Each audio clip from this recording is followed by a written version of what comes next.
Hola, buenas noches. Hola, buenas noches. ¿Cómo están? ¿Cómo han pasado? Bueno, el día de hoy, si no están, pues así mismo voy a dar inicio. De modo, por respeto al tiempo, vamos a iniciar de manera puntual, así sea con uno o así sea sin nadie. Por tanto, vamos a avanzar. En un primer instante, nosotros estábamos tratando sobre cómo ha venido evolucionando la administración y algunos conceptos básicos.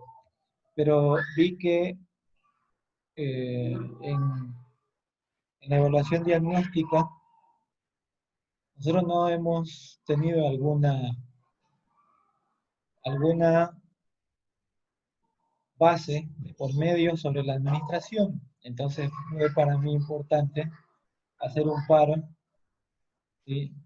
Hacer un paro y retomar estas actividades, de modo que si ustedes pueden observar en el aula virtual, hay información correspondiente a la asignatura. Por tanto, si ustedes pueden denotar, en un primer documento, pues lo que tienen ahí es el programa de estudio, que ustedes pueden adquirirlo, ¿sí? Y pueden revisarlo, ¿sí? Entonces, de esta manera tienen el PEA, ¿sí? Y ahí le pueden dar lectura, que ya lo hicimos en una clase anterior. Entonces, vamos a continuar con las clases. Por tanto, si revisamos en la semana,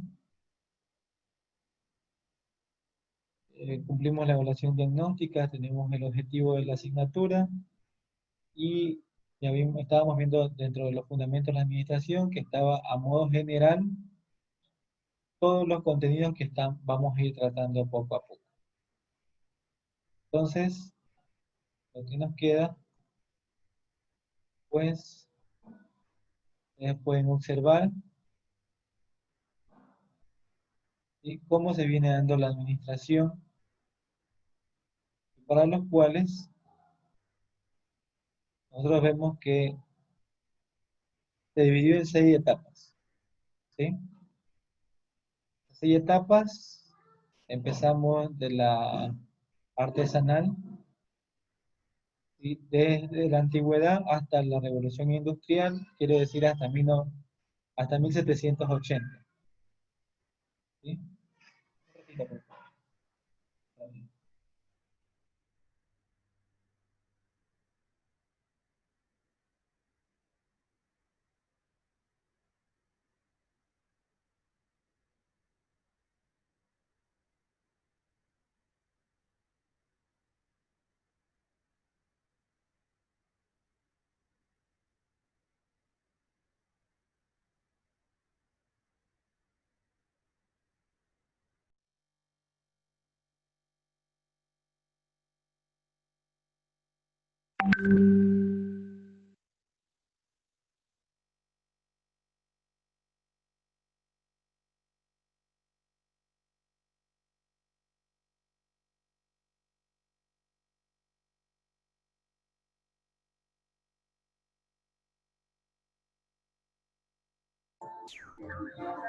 Luego Profe, tenemos la transición hacia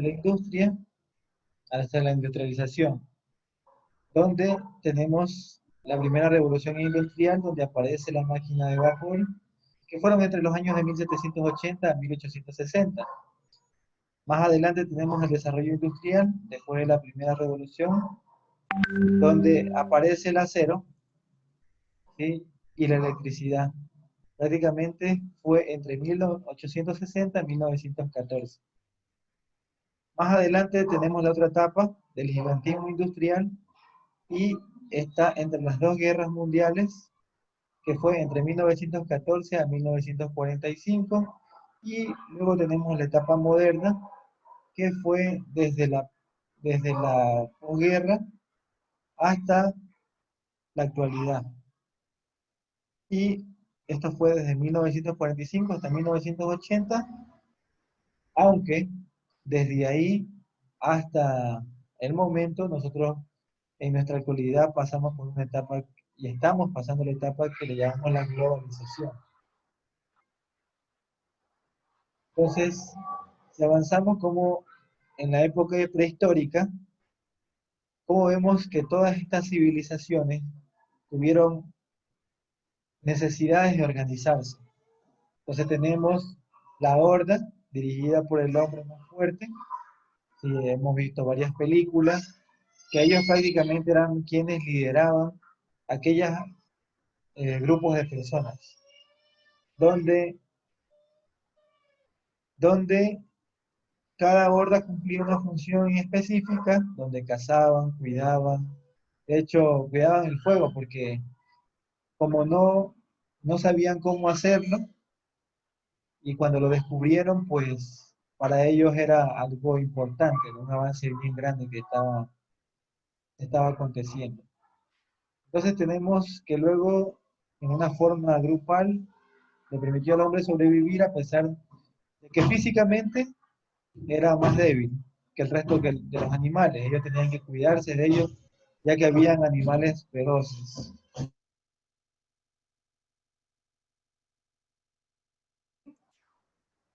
Entonces, actuar en forma grupal le permitió al hombre sobrevivir, ya que entonces también ellos, para defenderse de esos animales, pues ellos subían a los árboles, ¿no? Entonces, se dedicaban a la recolección y prácticamente fueron actividades básicas en ese entonces. Luego tenemos los sumerios, que fueron 5000 años antes de Cristo, donde primeros en tener escritura, y esa fue una base de su progreso. También la revolución urbana, donde tuvimos la aparición del Estado y la estratificación social económica, y pues más adelante los sacerdotes llevaban de forma arcaica el control administrativo de los impuestos.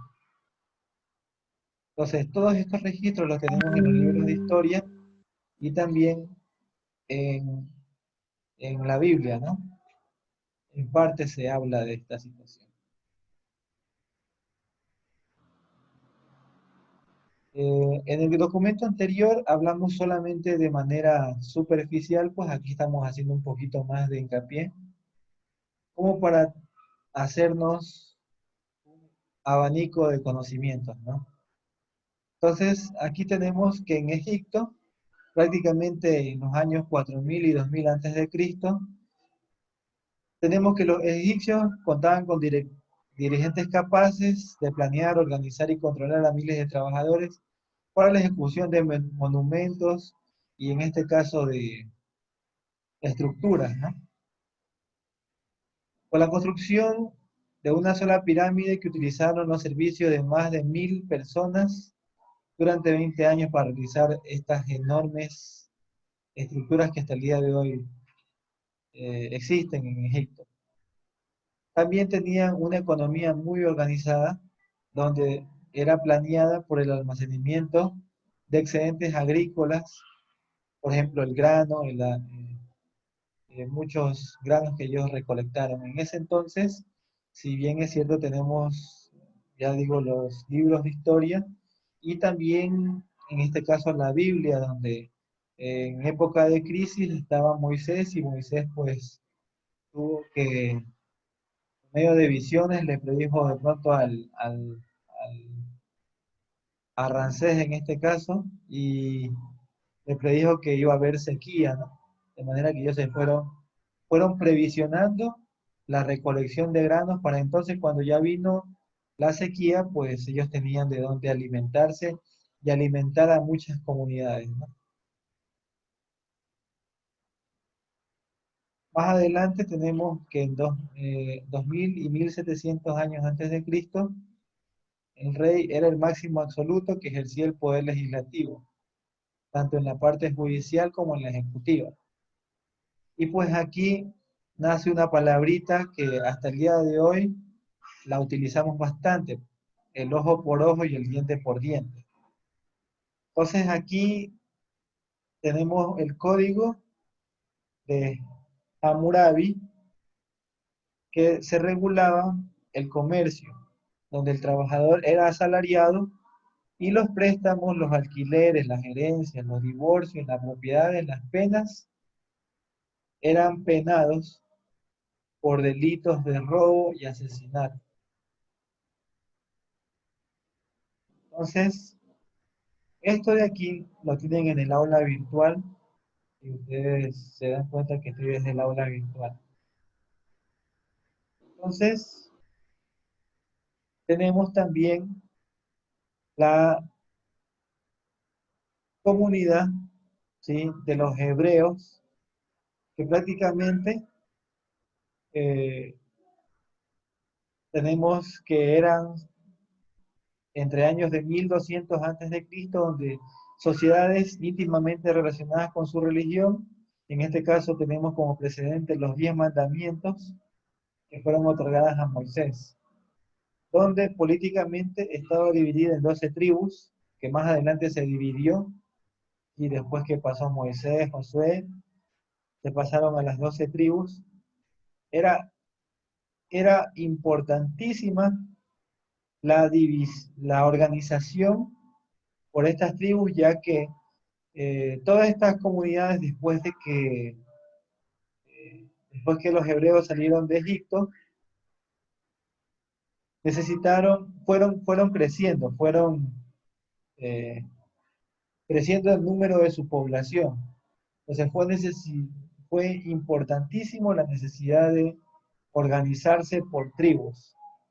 Entonces acá, dedicada a la agricultura y a la ganadería, prácticamente le llamábamos nómadas. Luego de asentarse, bueno, en parte de Palestina, se dedicaron al comercio. Entonces acá esto lo podemos encontrar escrito en la Biblia, aproximadamente en el libro de Éxodo, del capítulo 18, el versículo 17 al 23. Más adelante tenemos la aparición de los ideólogos del siglo XIX, donde se consideraban excesivamente, considerando la excesiva explotación de la mano de obra, se producen reacciones de todo tipo de la revolución industrial. Pero dentro de la más importante estaba la Iglesia Católica, que hasta el momento, pues, eh, y la de los economistas liberales, tiene como sus principales exponentes, aquí aparece Carlos Marx y Federico Engels, quienes plantearon los siguientes cambios, en este caso que desaparezca la propiedad privada, la creación de un sistema que logre satisfacer las necesidades del proletariado, donde proletariado, que el proletariado ocupe el poder, y introducen el concepto de la plusvalía. Entonces, de esta manera se dieron avances que más adelante podemos denotar la historia de la administración. Nos damos cuenta que de antes, desde ayer hacia atrás, y pues también tenemos el ayer, el hoy y el mañana.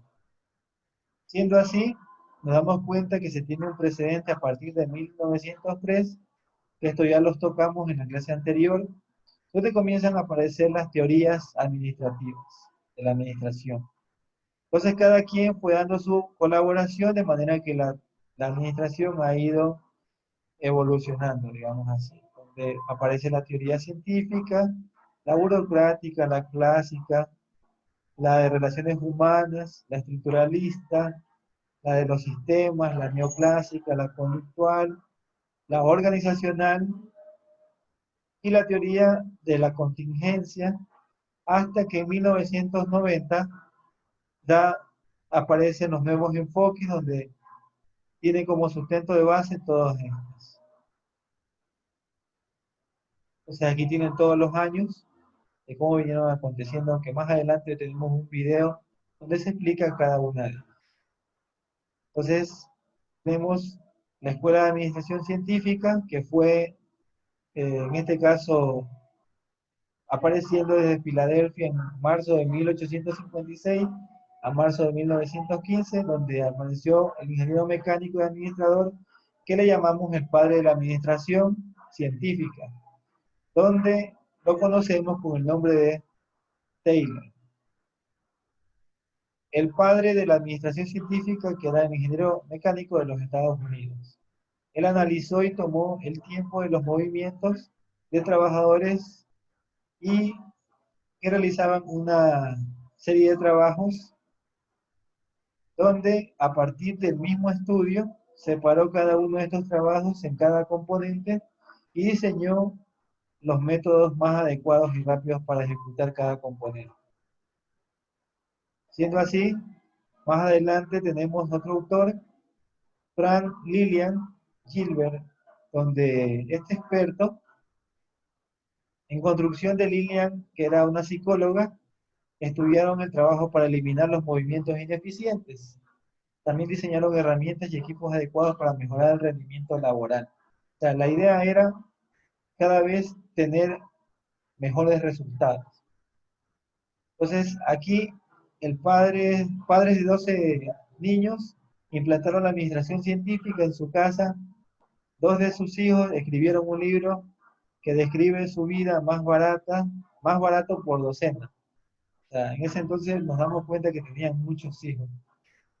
E idearon un esquema que catalogaba 17 movimientos manuales básicos, a los cuales le llamaron Der Blitz. Y así pues, nos dimos más adelante, pues se interesaron en los movimientos desperdiciados en el trabajo al reducir de 18 a 5 números de los movimientos necesarios para colocar ladrillos. Entonces, los Gilbert fueron los primeros en utilizar las películas de movimiento para estudiar los movimientos corporales y manuales. Entonces, desde por allá ya viene habiendo un precedente de la biomecánica también. Entonces, inventaron un microcronómetro que registraba el tiempo de 1 a 2000, a 1 dividido para 2000 segundos, ¿no? Los colocaban en el campo de estudio que estaban fotografiando y así iban determinando cuánto tiempo se tardaba un obrero para llevar a cabo cada movimiento.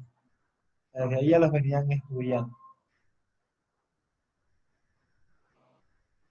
Y acá tenemos que los Terlings, ¿sí?, habían dividido en dos categorías los movimientos. Teníamos los movimientos eficientes y los ineficientes, donde los eficientes lograban alcanzar, mover, soltar, colocar en posición, usar, ensamblar y desamblar, mientras que los ineficientes, según ellos decían que solamente se dedicaban a buscar, seleccionar, colocar en posición, inspeccionar, planear, retraso evitable, descansar y sostener. O sea, prácticamente no tenían tanto.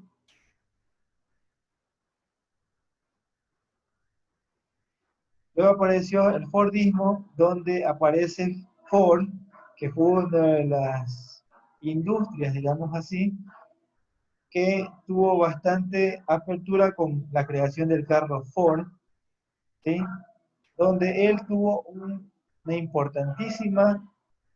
importante aporte para la administración, para los cuales más adelante aparece Munsterberg, donde crea el campo de la psicología industrial, y Henry Gann en sus estudios demuestra su interés por el trabajador como individuo y su visión humanitaria. Según cómo avanza el tiempo, también tenemos la aparición de Max Weber, donde este psicólogo, pensando que toda organización dirigida a alcanzar metas y compuestas por miles de individuos, requería un estrecho control de sus actividades. Entonces aquí logra desarrollar una teoría de la administración de las burocracias que subrayaba las necesidades de la jerarquía definida en términos muy estrictos y regida por reglamentos y líneas de autoridad definidos con toda claridad. Entonces aquí tenemos unas pequeñas imágenes de cómo cada quien se dedicaba a una función en específico. Y aquí tenemos cómo se viene aperturando la burocracia, que debe contar con la división de trabajo, que cada quien, por muy sencilla que sea la tarea, debe dedicarse solamente a ella. Y también la jerarquía de autoridades, donde las posiciones de la organización debe tener una clara cadena de mando. También debe tener una selección formal, donde las personas seleccionadas para los trabajos de acuerdo a sus habilidades técnicas deben ser para cada una de ellas. Para esto debe haber también unas normas establecidas y reglamentos formales en donde sistemas de reglas escritas y procedimientos de operaciones deben ser estandarizados. También tenemos la impersonalidad, donde aplicaban tenían la aplicación uniforme de reglas y controles no según las personalidades. Y por último tenemos también la orientación profesional, donde los gerentes son profesionales de carrera, no necesariamente eran dueños de las unidades que dirigían. Entonces, de esta manera se dio apertura a la burocracia por parte de Weber, que también era importante en ese entonces. Entonces, por aquí también más adelante aparece Fayol, que prácticamente toma todo aquello anterior y plantea la teoría clásica. En este caso, tenemos que aquí este señor era un ingeniero y teórico de la administración, que es considerado como uno de los grandes pensadores de la administración. Entonces aquí tenemos que Fayol, ¿sí?, fue ingeniero y director de grandes empresas francesas de minas de carbón, donde él se interesaba por la organización total de la empresa y se enfocaba hacia la administración, donde su opinión era la operación empresarial más descuidada. Antes de Fayol, en general, que se pensaba que los gerentes nacen, pero no se hacen. O sea, ese conocimiento lo tenían antes que él plantee esta situación.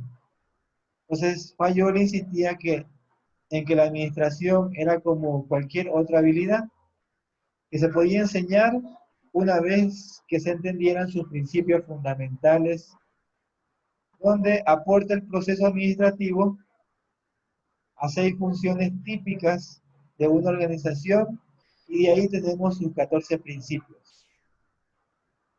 Entonces, como en el deporte, hoy en día prácticamente todos tenemos y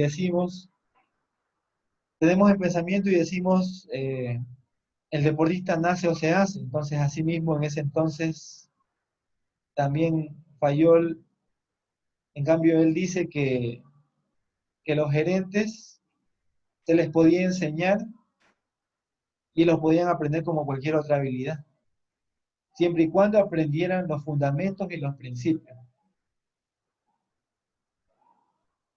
Más adelante aparecen las teorías humanistas, donde sus principales exponentes son Mark Perkins Fowler y Elton Mayo. También tenemos a Abraham Maslow y Douglas MacGregor. Cada uno de estos dieron importantísimos acontecimientos, donde ahí tenemos la teoría de conflictos, aporte y enfoque holístico, aporte de Mary Parker, donde Elton Mayo aportó en los experimentos de Hawthorne, y también Maslow, él hace la jerarquización conforme a las necesidades de las empresas, donde Douglas MacGregor presenta una teoría llamada X y Y. Entonces aparece la escuela conductista, donde estos sujetos, ¿sí?, presentan las teorías antes mencionadas.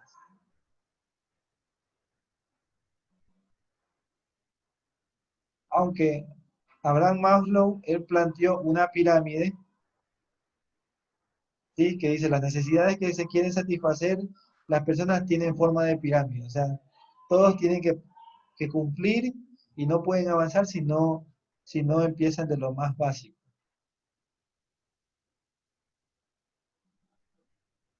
Y así,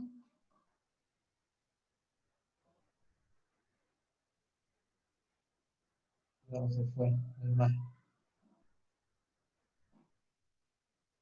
48, 78. Tenemos el enfoque cuantitativo, ¿sí?, donde a partir de soluciones matemáticas, los problemas militares durante la Segunda Guerra Mundial, luego terminaba en guerras técnicas que se trasladaban al ámbito de los negocios, como hoy en día podemos sentirlo, ¿no? Tal fue el caso de la Ford Motor Company en la década de los 40. Entonces también tenemos, por ejemplo, la programación lineal que se usa para mejorar la asignación de recursos. Aquí ustedes tienen a la vista, ¿sí? Déjenme ver si la hago un poquito más grande. Tienen a la vista, sí, que nosotros pasamos por todas estas etapas, ¿sí?, tanto en X y tanto en Y, donde la Y venía a ser las ventas y los costos, y la producción iba a estar en X, donde se planteaban los costos fijos, ¿sí?, los visuales, costo total y las ventas. Entonces tenemos, por ejemplo, la planeación podía resultar más eficiente cuando se usa el análisis de la ruta crítica. Aquí tenemos la programación PER. Asimismo ocurre con el manejo de los niveles de inventario a través de métodos cuantitativos, que acá tenemos las fórmulas. Y como ustedes pueden apreciar, tenemos la investigación de operaciones, donde ya en la Segunda Guerra Mundial, a principios de la Segunda Guerra Mundial, en Gran Bretaña, ¿sí?, se tenía la necesidad imperiosa de resolver una serie de problemas nuevos y nuevos complejos en contienda.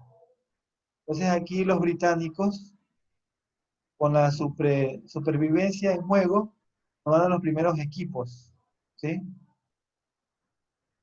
de investigación de operaciones. Más adelante los equipos usaron las primeras computadoras para realizar miles de cálculos que requieren los modelos matemáticos.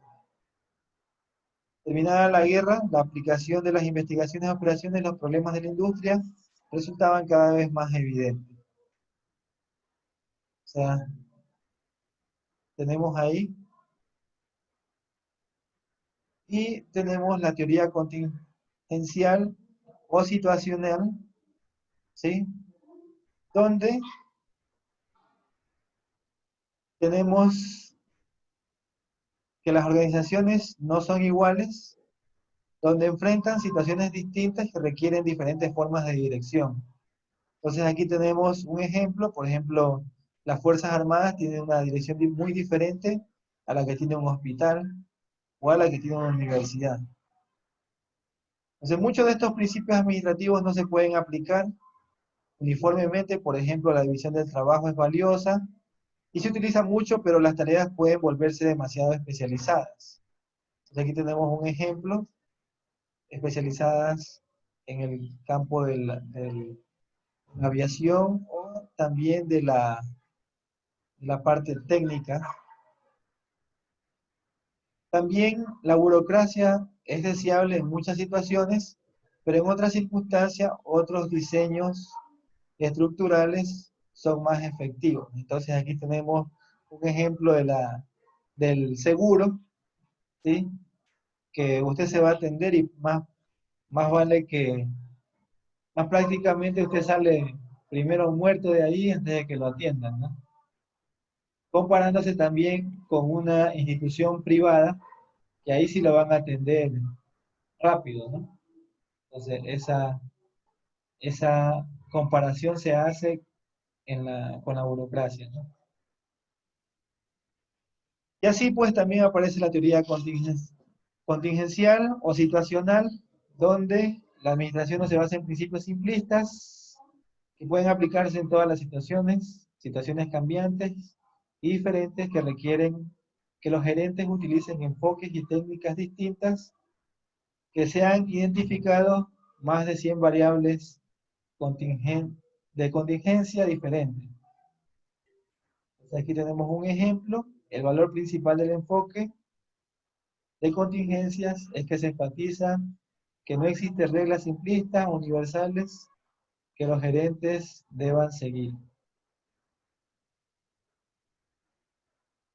Así también tenemos algunas variables de la teoría contingencial, como el tamaño de la organización, la tecnología, la incertidumbre ambiental y diferencias individuales también entre los individuos y sus deseos de crecimiento. Bueno, con esto hemos visto cómo ha venido la historia de la administración,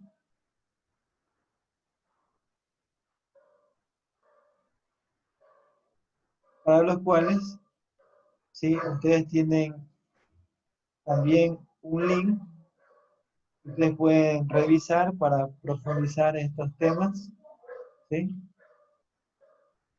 De los cuales ustedes puedan dar lectura. Sobre todo Frederick Taylor, que hizo importantísimos aportes a las teorías administrativas. También, más adelante, ustedes van a tener videos donde se habla más a mejor criterio, ¿sí? Cada una de estas. Bienvenidos todos a este curso de las principales teorías administrativas en el tiempo. Aquí vamos a estar hablando acerca de las teorías, cómo ha evolucionado la teoría administrativa en el tiempo, partiendo del año 1903 hasta nuestra época contemporánea. Empezaremos con un resumen para luego ir abarcando cada una de ellas de una manera integral. Comencemos. La teoría administrativa tiene la ventaja de que ha ido evolucionando en el tiempo.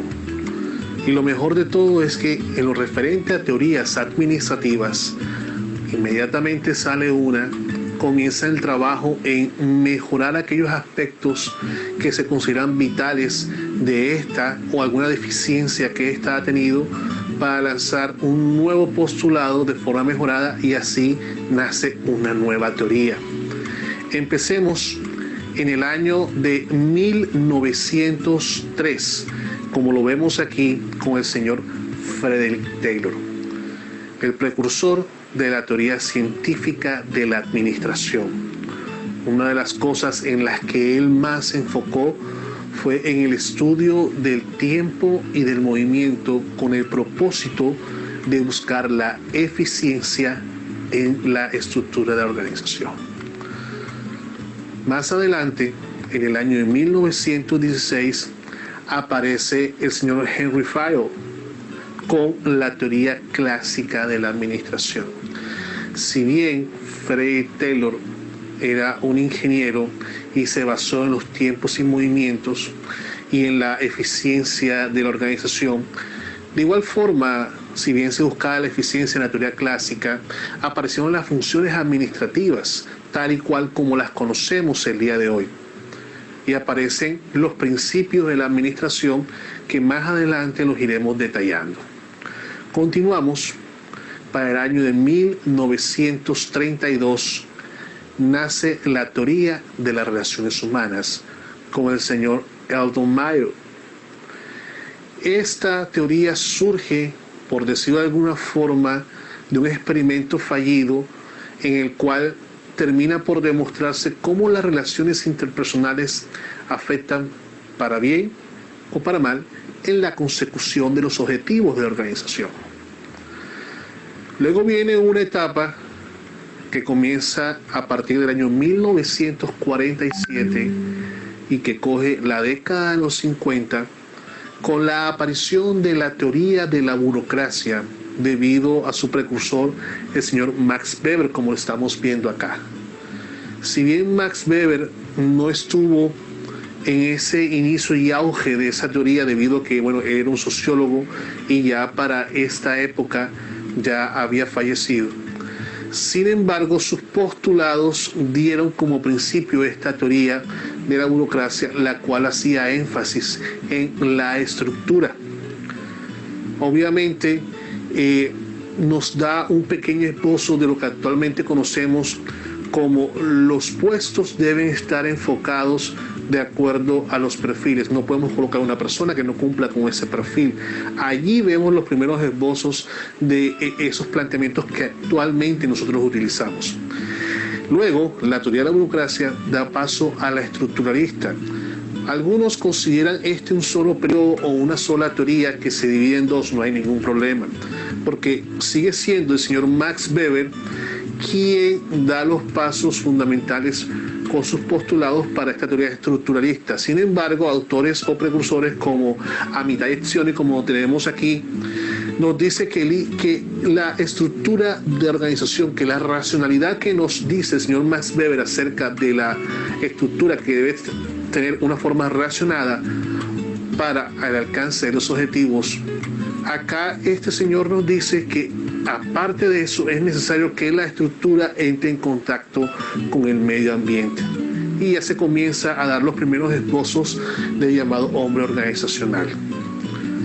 Más adelante, en la misma década de los 50, aparece el postulado de la teoría de los sistemas con su precursor Ludwig von Bertalanffy, que nos habla que la organización es un conjunto de sistemas que se interaccionan entre sí no solamente a nivel interno, sino también a nivel externo, lo cual va a estar amarrado lo que pase afuera con lo que pasa dentro y viceversa.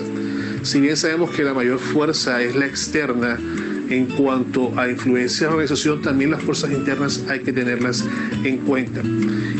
Más adelante, en el año de 1954, aparece una teoría que es conocida actualmente como la teoría neoclásica de la administración o de la administración contemporánea, y su precursor más sobresaliente fue el señor Peter Drucker, actualmente conocido por algunos como el padre de la administración moderna. Simplemente lo que se hizo fue tomar lo mejor de la teoría clásica y a través de los nuevos postulados a afianzar esto. Ya aquí se comienza a hablar, se comienzan los primeros esbozos serios de lo que es una estrategia y de cómo la organización debe ser aún más eficiente en su estructura. En el año de 1962, como lo vemos acá, aparece la teoría del desarrollo organizacional. Su principal precursor, el señor Warren G. Bennis, nos habla que como el mercado cambia, como lo exterior cambia, eso tiene un impacto en la organización, en su estructura. Por lo tanto, todo cambio afecta el desarrollo de la organización. Para así ya a principios y mediados de los 80 ya comienzan a esbozarse todo lo que tiene que ver con estrategia y competitividad que más adelante vamos a ver. Así que ahora viene la parte en la cual vamos a dar un pequeño resumen de cada una de estas teorías que hemos planteado en esta línea de tiempo para así empezar con teorías más avanzadas. Espero que esto les haya interesado y que se queden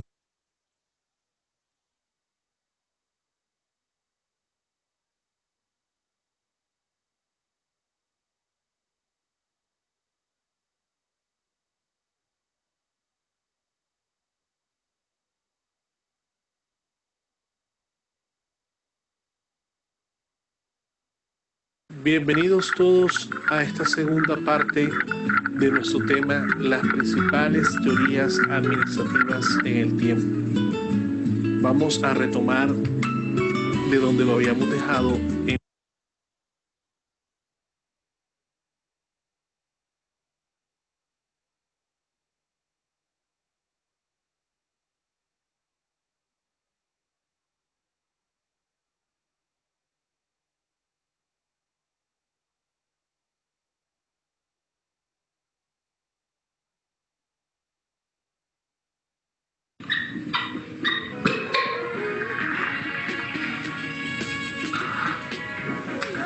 Creo que todos sabemos que nuestra linda Latinoamérica está un tantito atrasada con ciertas cosas. Y entre todo ello, son muchas las empresas que se rehúsan a modernizarse, a aplicar nuevas teorías, a crear, innovar, desarrollar. Así que en este video voy a explicarte de forma súper simple y abreviada las principales teorías de administración que se enseñan en las universidades y se encuentran en los libros. Bueno, se siguen enseñando y se siguen utilizando, aunque como vimos en la anterior clase, esto es un error. Cada empresa tiene características propias y por lo tanto deberíamos o adaptar estos modelos o desarrollar unos completamente nuevos. Claro, tenemos teorías más recientes que otras y también te voy a explicar a las más importantes de ellas. Pero toda teoría del siglo XIX para atrás la vamos a ignorar vilmente porque sería el colmo seguir utilizando esas cosas. Las sociedades cambian, las empresas también. Empecemos con la teoría científica. Esta teoría se basa en la división de tareas en sus componentes más sencillos. El mejor ejemplo de aplicación de esta teoría en su momento fue la automotriz Ford.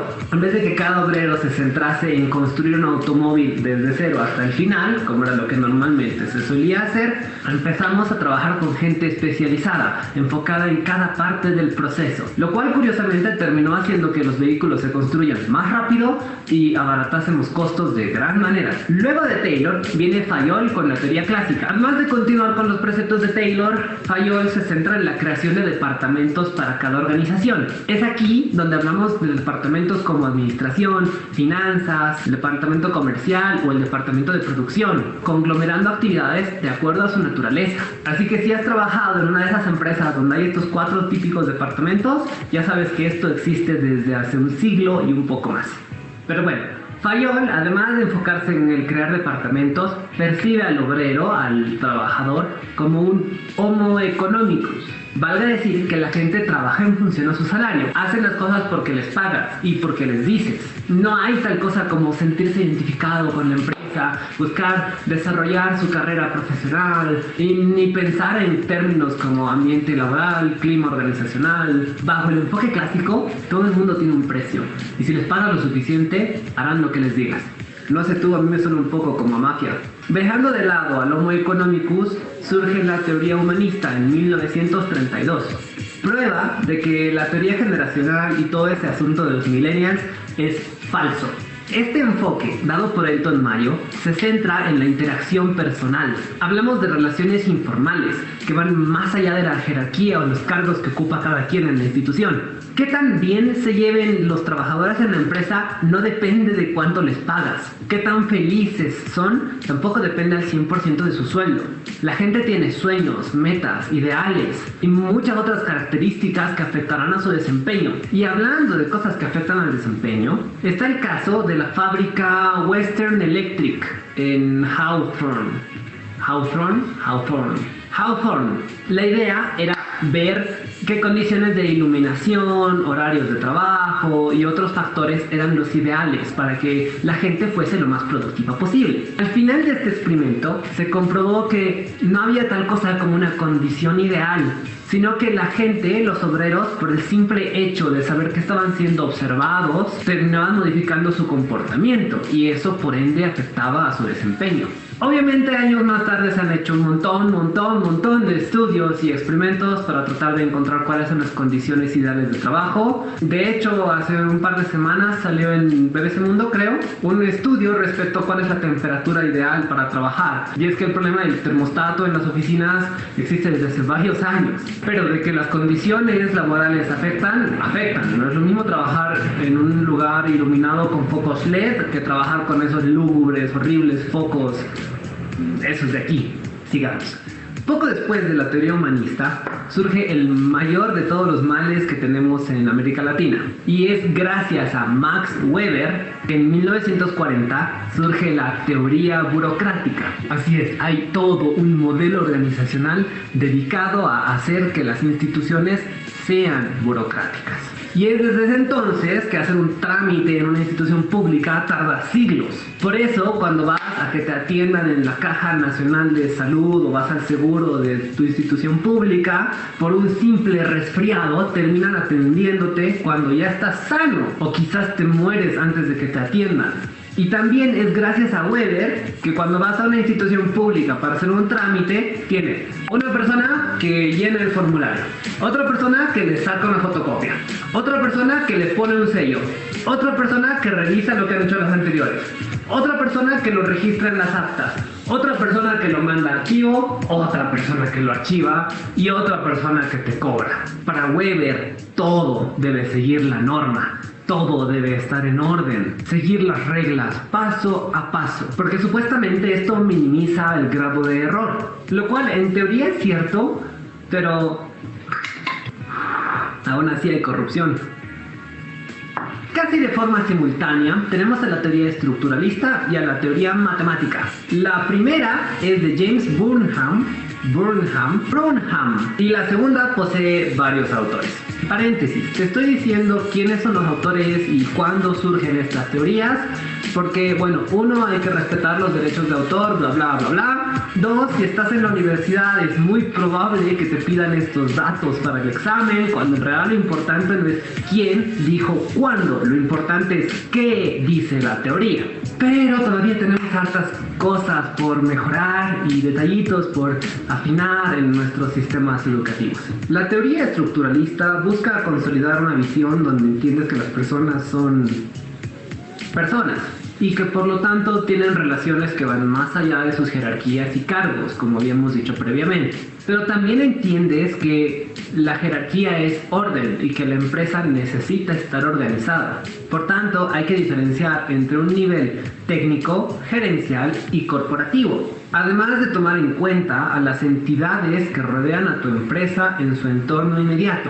Este es el origen desde el cual surge la idea de analizar tu relación con tus proveedores, con tus distribuidores, con tu competencia, con tus aliados. Por su parte, la teoría matemática contempla dos tipos de decisiones en la empresa: las decisiones programadas y las decisiones no programadas. La idea es que nuestras decisiones en cualquiera de ambos casos estén fundamentadas en factores lógicos, cuantitativos, cosas que puedas medir, analizando distintos procesos, distintas alternativas para dar solución a un problema. Años más tarde, después de la Segunda Guerra Mundial, allá por 1950, aparece la teoría del comportamiento, creada por Abraham Maslow, de quien de hecho es la famosa pirámide de Maslow. Este gráfico nos indica el grado de importancia que tiene cada necesidad en las personas, así como en el colectivo social.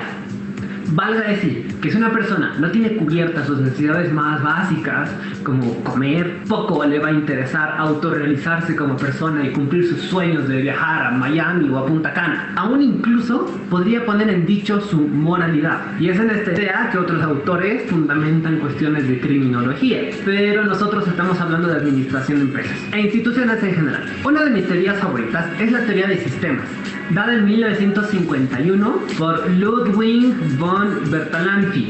Esta teoría es en esencia la que integra a todas las demás. Comprende que la empresa es un sistema en sí mismo, que está compuesta por subsistemas jerárquicos formales, así como subsistemas interpersonales informales, y que estos subsistemas deben interactuar entre sí de la mejor forma posible.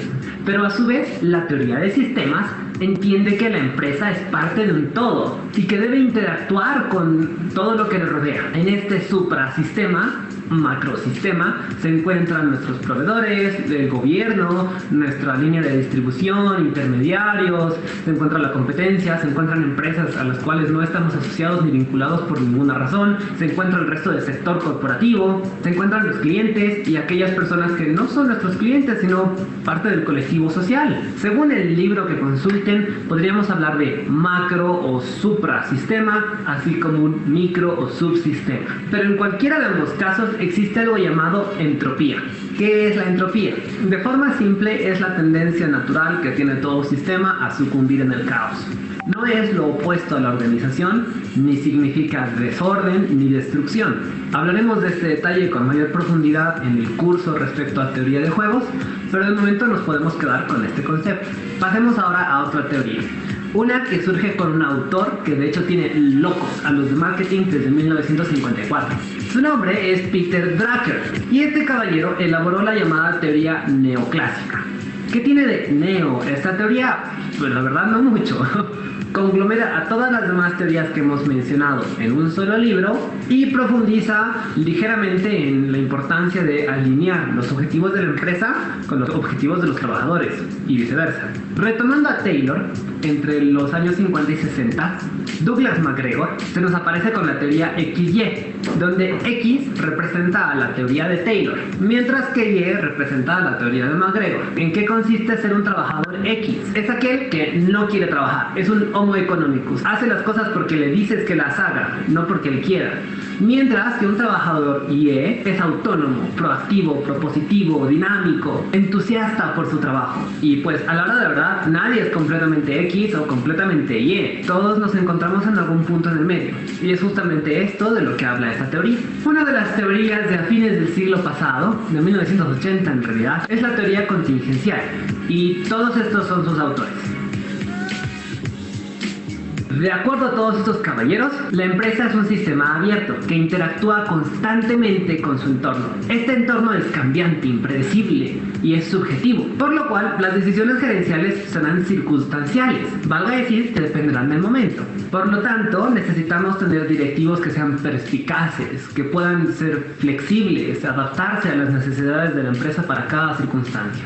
Dos teorías más, cuyos autores no recuerdo a precisión y sus fechas son difusas. Tienes la teoría de calidad total, que surge en Japón y consiste de forma bastante obvia en garantizar la calidad total en los procesos de la empresa. Procesos. No necesariamente respalda la calidad de tu producto, solamente se centra en la fabricación, en la elaboración de tu BPS. Porque pues el objetivo de la calidad total, en realidad en el fondo, es que tu empresa obtenga la certificación ISO 9000 o su equivalente en cualquier región del mundo donde te encuentres. Además, está la teoría de desarrollo organizacional. Esta teoría, de hecho, debería ser la favorita de los administradores de recursos humanos o aquellas personas que hayan estudiado respecto a ciencias de la educación. ¿Por qué? Porque el enfoque de esta teoría se centra en mejorar las condiciones de la persona y su entorno. Es por eso que vamos a darle capacitación técnica, vamos a mejorar su escritorio, su silla, la iluminación, las condiciones ambientales de sonido, la temperatura del lugar donde se encuentra. Y además vamos a preocuparnos por la cultura y clima organizacional. ¿Qué son estos últimos dos elementos? Vamos a profundizar en ellos en otro curso. De hecho, tenemos todo un curso gratuito respecto a gestión estratégica del capital humano. Ahora bien, ¿existen más teorías? Sí, por supuesto. Pero hasta aquí has visto el 99% de las que vas a encontrar en los libros universitarios sobre administración. Libros tanto para gente de pregrado como incluso los que se les da a la gente en sus maestrías. Te has ahorrado 2 semestres de administración de empresa o una materia equivalente. Bueno, no. En realidad hay muchas otras cosas más por aprender, pero puedes encontrar todas las demás en este curso gratuito respecto a administración. El curso se llama Estructuras y Modelos Organizacionales. Tiene 7 a 10 videos máximo. Te invito a que puedas ver los demás. Ponles pausa, rebobínalos, velo las veces que quieras. Y si tienes dudas, déjamelas aquí abajo en los comentarios. Para mí es un placer.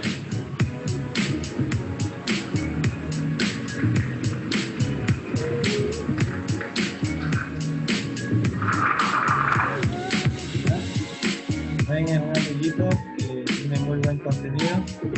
Si gustan, se pueden suscribir también al canal de él. ¿Sí? pareció muy interesante, entretenido, así que se los he puesto aquí. Así también tienen otras actividades y para las cuales hay que realizar.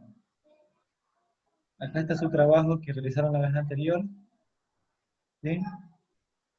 Y pues pueden disponer de ello. ¿Alguna pregunta?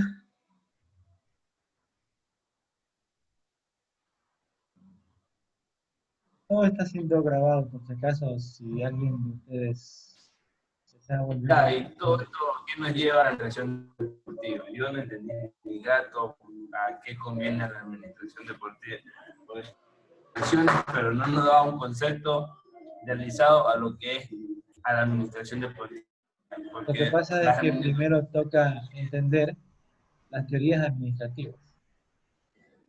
Sí, profe, pero usted nos está hablando ya casi toda la historia, nos está detallando, en vez de especificar una vez la historia para ir de golpe a la administración deportiva, porque si vamos a estar en administración deportiva, vamos a tardar todo el semestre aprendiendo lo que es la historia, la verdadera historia Es de la administración importante deportiva. tu requerimiento o tu, digamos, tu expectativa es buena, ¿sí? Tu expectativa es buena, pero no nos vamos a tardar un semestre, fíjate. Ahorita lo que acabaron de ver ustedes prácticamente se lo trata en un semestre o en dos. Todito lo que acabaron de ver, ¿sí? Entonces, de ahí viene, tenemos que entender bien cómo parte, cómo surgen las teorías administrativas, así como cuando vieron los principios del entrenamiento deportivo, ¿sí? Toca ver bien estos principios de la administración para poder avanzar. Más adelante lo vamos a ir relacionando con el deporte. Entonces, si tú puedes ver el primer contenido que hace, ¿sí? Ustedes pueden ver algunos contenidos, ¿sí? El primero, el que se llama, déjame ver, comparto, ¿ya? He visto prudente, yo estaba yéndome con este contenido de aquí todito, ¿sí? Pero he visto prudente hacer un paro y profundizar más en la base. Si no hacemos bien la base, más adelante nos vamos a confundir, ¿sí? Entonces toca ver bien las teorías. Ya con esto, con esta actividad, cerramos las teorías y podemos continuar, ¿sí? Entonces, ustedes pudieron denotar aquí, donde ya se ve el proceso administrativo, donde se ve la fase mecánica, la dinámica, ¿sí? Hemos visto, ¿sí? No podemos llegar a la administración deportiva si no entendemos cómo funciona la administración, cómo funcionan todas estas organizaciones. Entonces es importante revisarlas, ¿sí? Y tener un conocimiento sólido de todas estas, ¿no? Y cómo han venido evolucionando. Entonces por eso hacemos este principio, hacemos este alto y pues regresamos a, aquí vemos algunos criterios, principios, ¿sí? Conceptos que fueron importantes para poder entender cómo realmente se organizan todas estas instituciones. De hecho, si ustedes ven aquí tipos de planes, ¿sí? Que es lo que nos continúa de ver. Nosotros hicimos un preámbulo de manera general, todos estos criterios, estos contenidos que tenemos aquí, ¿sí? Pero me estaba dando cuenta que era muy fuerte, porque estos contenidos de aquí son para alguien que realmente ya conoce administración, ya ha planificado en alguna institución, ¿sí? Ya ha hecho un plan estratégico, ya ha hecho un FOA. Entonces, de pronto, para alguno de ellos, este contenido le caía al pelo. Entonces yo busqué mejor, y si ustedes se dan cuenta, conforme a este contenido que yo les puse, que no se los he borrado, ¿sí? Ustedes se dan cuenta y revisan estos contenidos. Nosotros recién acabamos de ver, de profundizar estos de aquí. ¿sí? De cómo evoluciona la administración. Y al pasar a las teorías administrativas, estamos viendo esto de aquí, ¿sí? El aporte de cada uno de ellos. Y prácticamente donde estamos es, acabamos de ver, bueno, si ustedes revisan el contenido que les he pasado, ustedes prácticamente estaríamos viendo los principios de la administración, ¿sí? Tanto de Fayol, tanto de todos ellos, ¿no? Entonces, con eso, en la siguiente contenido, pues vamos a ir avanzando. Ustedes pueden revisar el PEA. Nosotros recién estamos viendo lo que son los fundamentos. Ustedes aquí tienen el PEA. Pueden ingresar a él.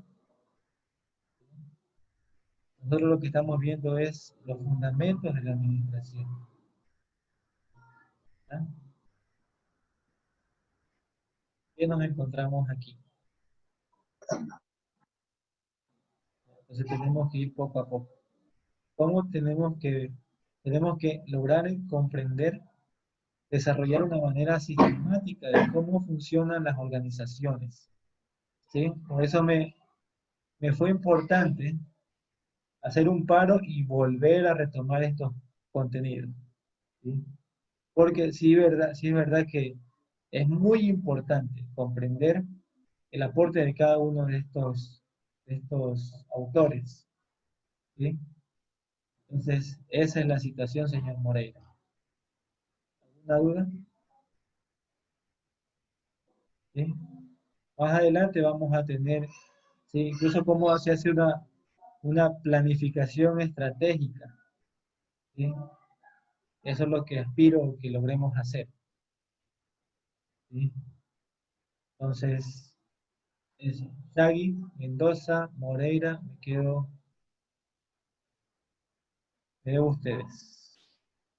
¿Otra pregunta? Ahí tienen el PEA que pueden ir viendo los contenidos que vamos a ir revisando.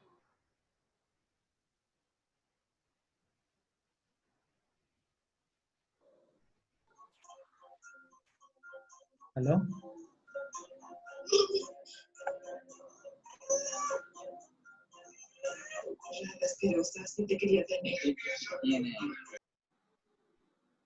Ya. Si los mando directamente al deporte, pues en el deporte es verdad que ha tenido un gran avance en la administración, sobre todo por la industria, en este caso del fútbol, ¿sí? Que ya viene a ser una industria, ya no es así nomás que se maneja, debido a que manejan grandes cantidades de recursos económicos para los cuales eh, por eso mueven grandes cantidades de masas de personas, ¿no? Entonces, vamos a ir entrando poco a poco a todos estos contenidos. ¿Algo más referente a esto? Pues siendo así, pues les agradezco mucho por su participación y por su atención, y pues quedaremos con las actividades en el aula virtual. Les pido por favor me ayuden a realizarlo, ¿ya?